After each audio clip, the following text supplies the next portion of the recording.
Have you ever looked at your bank statement and wondered, where did all my money go? Well, same. As a financial expert, I am not immune to overspending. In fact, I have to be very intentional about staying on top of my finances to make sure that I am not overspending and to be aware of where my money is going, especially with so many moving parts as a business owner, a mom, and so much more. And so recently I sat down to take a look at my finances to see exactly where I found myself wasting money. And so that's exactly what I'm going to cover with you guys in today's video. I'm going to talk about all the areas where I found myself wasting money that I didn't really realize it because I hadn't sat down to assess things. And I'm going to share with you exactly what I did to curb that wastage. So let's get into the video. Hey everyone, my name is Bola Shokumbi. I'm the founder and CEO of Clever Girl Finance. I'm also the author of the Clever Girl Finance book series, the book Choosing to Prosper, and my most recent workbook called My Wealth Plan. Welcome to Clever Girl Finance TV.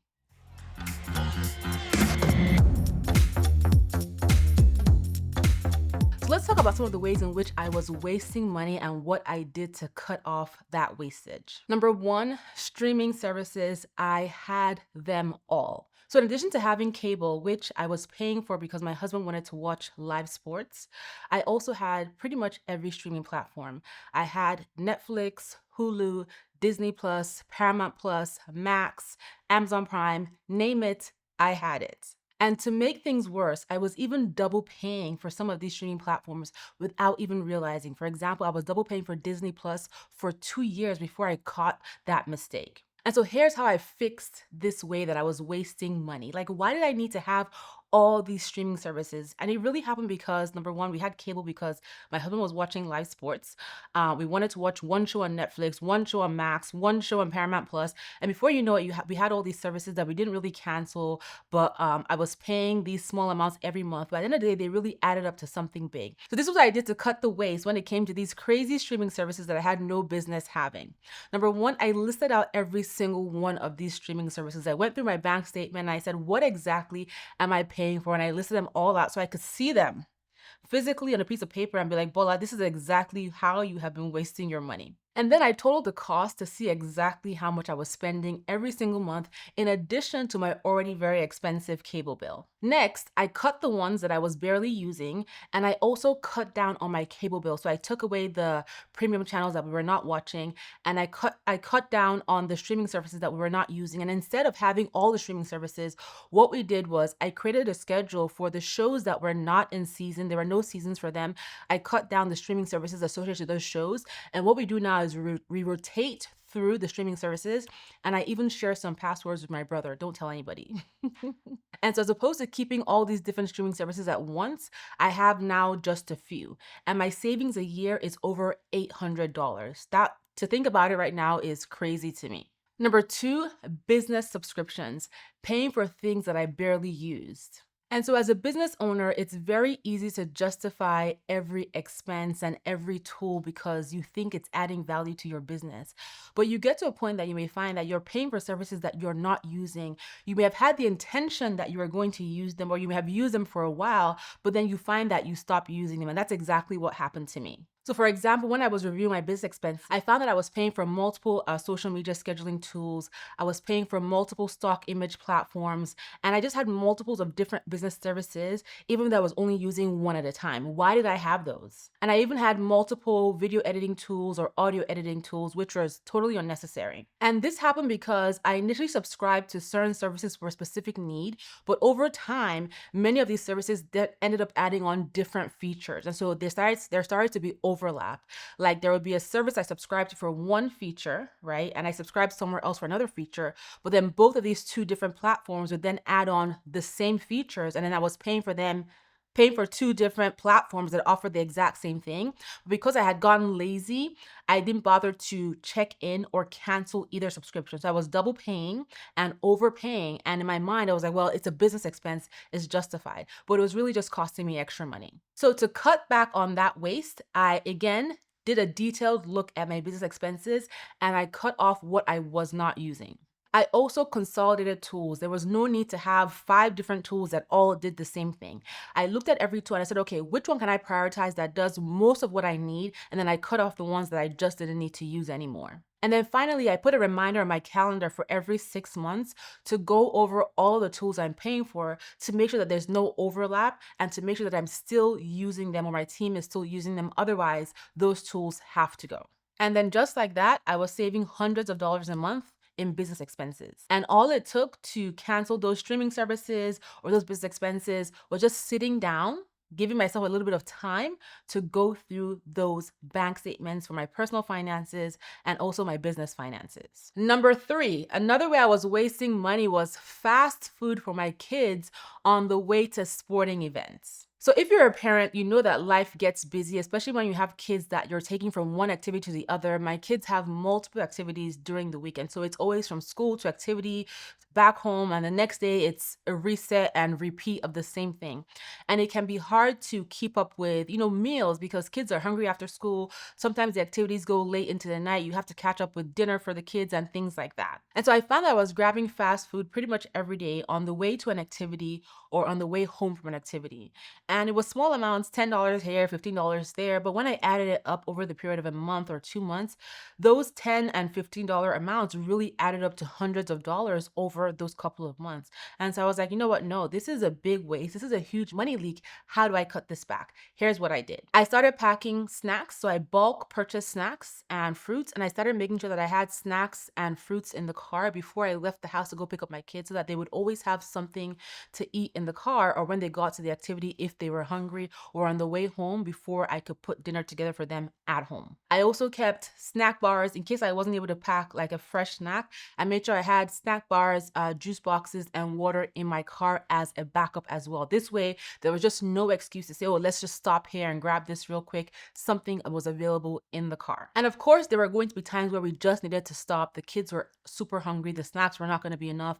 And so what I did was I set a specific budget tied to activities for the week. So if we did need to stop to pick up a dinner or, a snack or whatever it might be for the kids, it had to be within that budget. Once that money was gone, then that was it. And so that really helped me cut back on spending too much on fast food, taking my kids to their different activities. And not only did this help me save money, it was also a healthier option for my kids. By the way, if you are enjoying this video, please subscribe to this channel and tell your best girlfriends about Clever Girl Finance. And if you haven't already checked out the Clever Girl Finance book series, you can find these books everywhere books are sold. They can help you jumpstart your plans to get your finances in order, to start budgeting, investing, saving, start a business. And you can leverage my wealth plan workbook to design the life you want for yourself, especially when it comes to getting your finances in order. And be sure to check out the podcast, the Clever Girls Know podcast. Again, you can find this everywhere you listen to your podcast episodes. I interview different guests and we talk about different topics as it relates to finances, entrepreneurship, and more. Okay, let's get back to the video. Okay, the fourth way I was wasting money, so much money, was shopping while hungry. The worst. This was a huge problem for me, especially when I went food shopping if I was hungry. It always ended up in disaster. What would happen is I would forget about my list. It would go out the window. I would buy things that I felt I wanted to eat now, even though I knew I didn't like them. I didn't want them. They were not on my list. I would buy them anyway. I was caught up in shiny object syndrome because everything just looked good for me, looked good to me. And that's what happened when I went shopping when I was hungry. Everything went in my cart. I would buy snacks I could eat quickly. And I just ended up just overspending money on things I didn't need. And if I was out and about and I was hungry, just doing general errands or, other things, not grocery shopping, I would end up buying overpriced meals or overpriced snacks. So basically the first thing I found to buy if I was starving is what I would pick up. And half the time it was either way too expensive or it wasn't even any good. And so here's what helped. I started being intentional. So when I knew I was heading out, I made sure I ate first or I had a healthy snack with me the same way that I planned for my kids' activities. I started planning for myself. So I ate before I left and I made sure I packed a healthy snack with me to have in my car or in my bag. I also started prioritizing grocery shopping online as opposed to in person. This way, there were no distractions. I could stick to my list and not get caught up in new items. Ooh, this looks good. Ooh, I'm hungry. Oh, let me pick this up real quick. I just focused on my list. And people always say, well, there's going to be, a fee for pickup or a fee for delivery when you grocery shop online. And that is true. However, what I found was that fee was worth it because when I went in person, I spent I spent way over what that fee was than if I just paid the fee to get my groceries delivered. It cost me more money anyway to go in person. Other thing people tell me about online grocery shopping is that they don't like how other people shop, especially when it comes to fresh fruits and vegetables.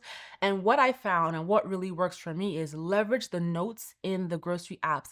Be very specific about what you want your vegetables and fruits to look like, the firmness, the color, the whatever details about it. And you could actually save those notes so that every time you shop, those notes are there. So firm bananas, firm grapes, look for mold, avoid squishiness, blah, blah, blah, whatever you want to be specific about, write it in there. And also, if you don't get the right type of fruits or vegetables, you get rotten groceries, you can also return them and get money back or get a store credit. So keep that in mind. And so online grocery shopping has been a big game changer for me. Number 5, not returning things that I didn't want or need within the return window. So who has been here? You have things that you know you don't want anymore. They don't fit right. You don't need them. The 14 days, 30 days window is there for you to return them, but you don't. The window passes and now you're stuck with this item. And maybe you get a store credit, maybe you get nothing, but you could have returned these items and you didn't. That used to be me. I used to be so bad when it came to returning things. I would have every intention of returning the item. I would pack it up with the intention of taking it back to the store or taking it to the post office to drop it off. But life would get busy and I would never get around to it. I'd be like, oh, it's just $20, it's just $50.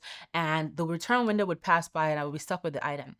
But when I looked at my finances, I realized those $20, those $30, $50 added up to a big amount of money. And that was just unnecessary waste for things that I didn't want to keep. At the end of the day, I'd be forced to keep them and use them because I felt guilty and because I had the item. But did I need to keep them? No. And so I decided to cut off this bad habit and cut off this waste. And this is what I did to be better about returning items. So as soon as I knew an item was not going to work for me, immediately I would pack it back up that same day, that same second I tried it on or I had it delivered or I brought it home. Immediately I would pack it back up and put it in the front seat of my car and I would be returning it. There was no more, oh, let me just put it in the trunk. Let me put it in my kitchen. Let me put it by the garage door. No, it is going to be in the front seat of my car and I need to return it that day. It became like, this has to go back to the store today. This has to go back to the post office today. That was the intention I set for myself. If it was a really expensive item, I set a reminder on my phone to remind me multiple times that day that that item needed to get returned. I would annoy myself to the point where I would not forget to return the item. And I also make sure that I don't shop or I avoid shopping at places that charge a return fee. So sometimes you buy something from a store, especially online, and they charge you a shipping fee or a return fee when you try to return it. I avoid shopping at those types of places because I just don't want to lose money, right? I've already wasted time, so I don't want to lose any more money. And so being intentional about making sure I get those returns done, setting the reminders, putting the items in the front of my car has definitely helped me make sure that I never anymore have any items that I look at and be like, oh my God, I wish I had returned you in time and now I'm stuck with you. That doesn't happen to me anymore. So now I'm either using what I buy or I'm returning it. No more wasted cash. And so those are some of the things that I did to stop wasting money. And when I started doing these things, they're very simple, right? Cutting back on subscriptions, cutting back on my business expenses, cutting back on eating out fast food with my kids, cutting back on not returning things, those type of things. When I started doing that, I was surprised at how much I was saving every month. I was literally saving hundreds of dollars that I didn't even know before. I wasn't aware that I was spending this because, again, life gets busy. And so this was something I challenged myself to do to cut back on waste and repurpose that money into saving, investing, or just doing other things that are more meaningful, vacations, experiences with my kids and my husband. So I challenge you now to take 15 minutes out of your day and just do a money audit. Look at your bank accounts, look at your bank statements, look at your business statements, and just see, are there any opportunities to save money, to cut back in areas that you may have been wasting money that you haven't really realized or you haven't quite put your finger on. I guarantee you it is worth the time, it is worth the audit, and you can repurpose that money to other areas of your life that you will find more value with how you spend the money. So share in the comments, what is one thing you have realized that you were wasting money on that you're changing? Or have you already done a money audit and how did it go for you? I would love to know, share in the comments. I hope you've enjoyed watching this video on how I was wasting money and what I did to change my bad habits. I hope you found it helpful. Again, if you have enjoyed watching this video, please subscribe to this channel. Tell all your best girlfriends about Clever Girl Finance. Stop by the website, clevergirlfinance.com. We have over 30 plus completely free courses, over 40 plus completely free worksheets. We update our website very often. There is the podcast, there are the books, and thank you so much for tuning in. I will talk to you next time.